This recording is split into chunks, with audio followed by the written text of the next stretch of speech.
बाबा तेरी मीठी मुरली की धुन सुन कर के मन हर्षाए, हो सुन कर के मन हर्षाए।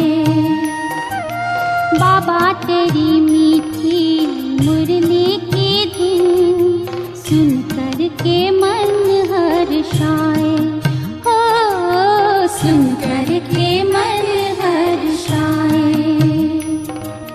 रास रचाए साथ तुम्हारे, रास रचाए साथ तुम्हारे, झूम झूम दिल ये गाए, हो झूम झूम दिल ये गाए।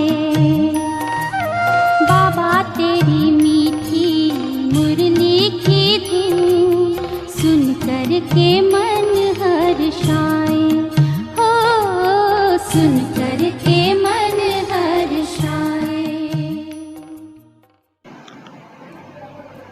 ओम शांति। 18 सितंबर 69। त्रिनेत्री, त्रिकालदर्शी और त्रिलोकीनाथ बनने की युक्तियां। बाबा बोले, बच्चे किसको देखते हो? आकार को देखते हो व अव्यक्त को देखते हो। अगर अपनी व औरों की आकृति को न देख अव्यक्त को देखेंगे व आकर्षण मूर्त बनेंगे। अगर आकृति को देखते हो तो आकर्षण मूर्त नहीं बन सकते हो। आकर्षण मूर्त बनना है तो आकृति को मत देखो। आकृति के अंदर जो आकर्षण रूप है उसको देखने से ही अपने से और औरों से आकर्षण होगा। तो अब के समय यही अव्यक्त सर्विस रही हुई है। व्यक्त में क्यों आ जाते हो? इसका कारण है अव्यक्त बनना अच्छा भी लगता है, फिर भी व्यक्त में क्यों आते हो? व्यक्त में आने से व्यर्थ संकल्प आते हैं और व्यर्थ कर्म होते हैं। तो व्यक्त से अव्यक्त बनने में मुश्किल क्यों लगती है? व्यक्त में जल्दी आ जाते हैं और अव्यक्त मुश्किल से टिकते हैं। इसका कारण क्या है? भूल जाते हैं। व्यक्त में जल्दी आ जाते हैं। भूलते क्यों है? देह अभिमान क्यों आ जाता है? मालूम भी है, जानते भी हो, अनुभव भी किया है कि व्यक्त में और अव्यक्त में अंतर क्या है, नुकसान और फायदा क्या है, ये सब मालूम है। जब तुम याद में बैठते हो ना, तो देह अभिमान से देही अभिमानी कैसे स्थित होते हो? क्या कहते हो? बात तो बड़ी सहज है। जो आप सबने बनाया वो भी पुरुषार्थ का ही है। बच्चे बता रहे बाबा को, लेकिन जानते हो, मानते हुए भी अभिमान में आने का कारण यही है जो देह का आकर्षण रहता है, उस आकर्षण से दूर हटाने की कोशिश करनी है। जैसे कोई खींचने वाली चीज होती है तो उस खिंचाव से दूर रखने के लिए क्या किया जाता है? चुंबक होता है ना, तो न चाहते हुए भी उस तरफ खींच जाते हैं। अगर आपको उस आकर्षण से किसी को दूर करना है तो क्या करेंगे? कोई चीज ना चाहते हुए भी उसको खींचती है और आपको उस चीज से उसे दूर करना है तो क्या करेंगे? वा तो उनको दूर ले जाएंगे या तो बीच में कोई ऐसी चीज रखेंगे जो वो आकर्षण ना करे। ये दो तरह से होता है, या तो दूर कर देना या दोनों के बीच कोई ऐसी चीज डाल देंगे जो वो दूर हो जाते। इसी प्रकार यह देह अभिमान या वह व्यक्त भाव जो है, यह भी चुंबक के माफिक है ना, जो ना चाहते हुए भी उसमें आ जाते हैं। बीच में क्या रखेंगे? स्वयं को जानने के लिए क्या आवश्यकता है जिससे स्वयं को और सर्वशक्तिमान बाप को पूर्ण रीति जान सकते हो। एक ही शब्द है, स्वयं को और सर्वशक्तिमान बाप को पूर्ण रीति जानने के लिए संयम चाहिए। जब संयम को भूलते हो तो स्वयं को भी भूलते हो और सर्वशक्तिमान को भी भूलते हो। अलबेलेपन का संस्कार भी क्यों आता है? कोई ना कोई संयम को भूलते हो तो संयम जो है वो स्वयं को और सर्वशक्तिमान बाप को समीप लाता है। अगर संयम की कमी हो तो स्वयं और सर्वशक्तिमान से मिलन में कमी है। तो बीच की जो बात है वो संयम है। कोई ना कोई संयम जब छोड़ते हो तो यह याद भी छूटती है। अगर संयम ठीक है तो स्वयं की स्थिति ठीक है, और स्वयं की स्थिति ठीक है तो सब बातें ठीक है। तो यह देह की तो स्वयं की स्थिति ठीक है और स्वयं की स्थिति ठीक है तो बाबा ने बताया कि सब बातें ठीक है। तो यह देह की जो आकर्षण है वो बार बार अपनी तरफ आकर्षित करती है। अगर बीच में ये संयम, जिसको नियम भी कहते हैं, बाबा कहते हैं नियम रख दो तो यह देह की आकर्षण आकर्षित नहीं करेगी। इसके लिए 3 बातें ध्यान में रखो, एक स्वयं की याद, एक संयम और समय। ये 3 बातें याद रखेंगे तो क्या बन जाएंगे? त्रिनेत्री, त्रिकालदर्शी और त्रिलोकीनाथ। संगम युग का जो आप सबका टाइटल है ना, वो सब प्राप्त हो जाएगा स्वयं को जानने से। सर्वशक्तिमान बीच में आ ही जाता है। तो इन तीनों बातों तरफ ध्यान दो।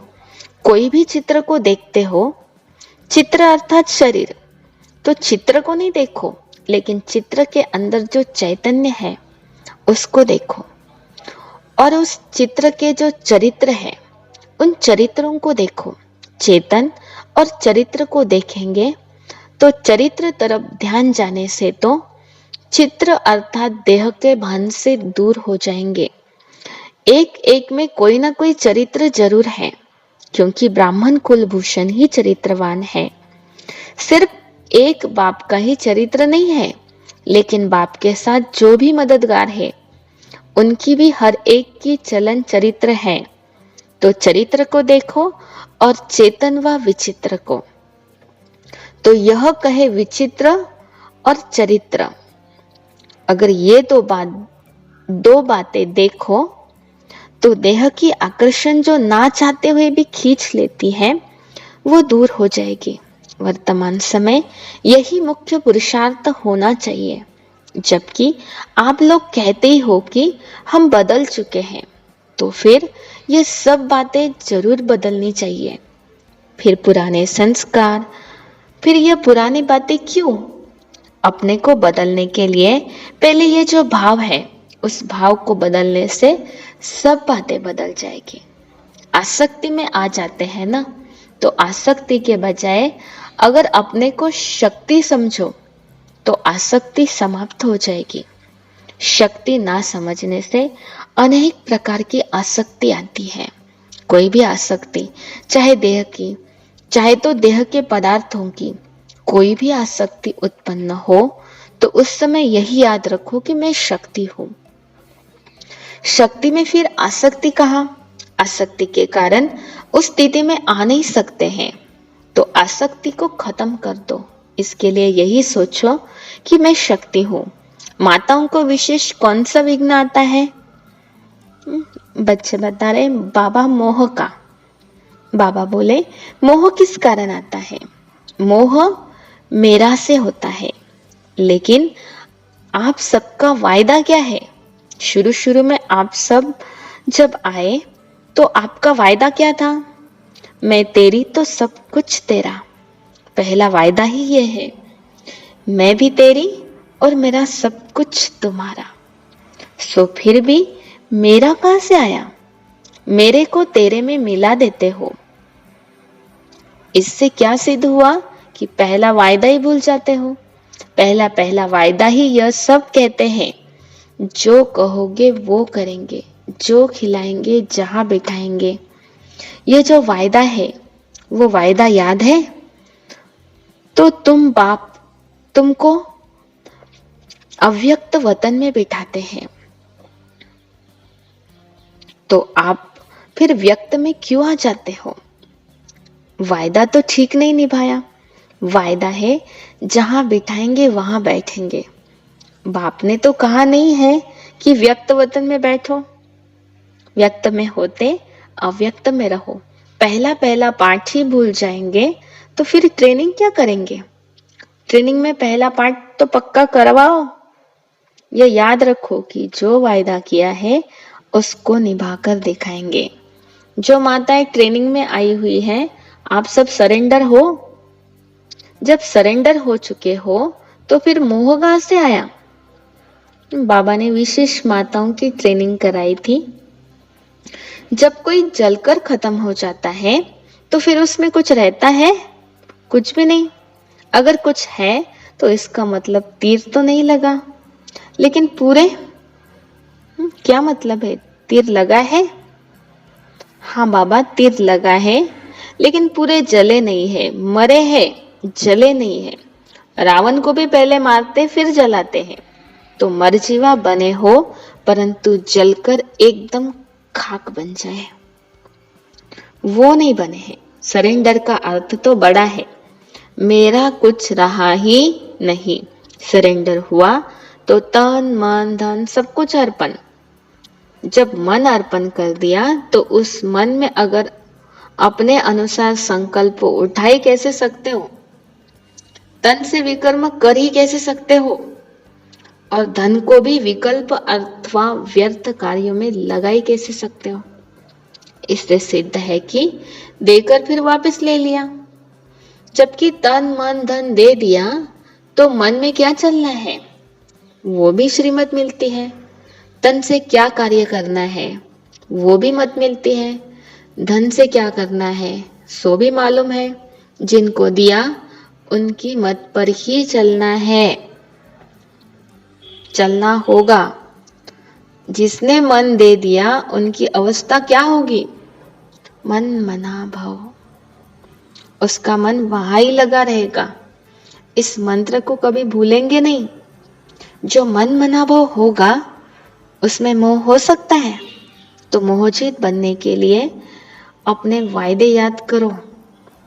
ये ट्रेनिंग से जब निकलेंगे तो आप कौन सा ठप्पा लगवा कर निकलेंगे? मोहजीत का। अगर मोहजीत का ठप्पा लग जाएगा तो सीधी पोस्ट ठिकाने पर पहुंचेगी, और सीधा ठप्पा नहीं होगा तो पोस्ट ठिकाने पर नहीं पहुंचेगी। इसलिए ठप्पा जरूर लगाना है। इन माताओं का ही फिर समर्पित समारोह करेंगे। उसमें बुलाएंगे भी उनको जिन्होंने ठप्पा लगाया होगा। मोहजित वालों का ही सम्मेलन करेंगे। इसलिए अभी जल्दी जल्दी तैयार हो जाओ।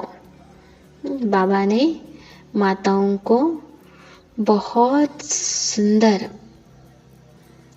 सर्विस का और विशेष ट्रेनिंग का प्रोग्राम रखा था। उसमें बाबा आए थे। अच्छा, ओम शांति।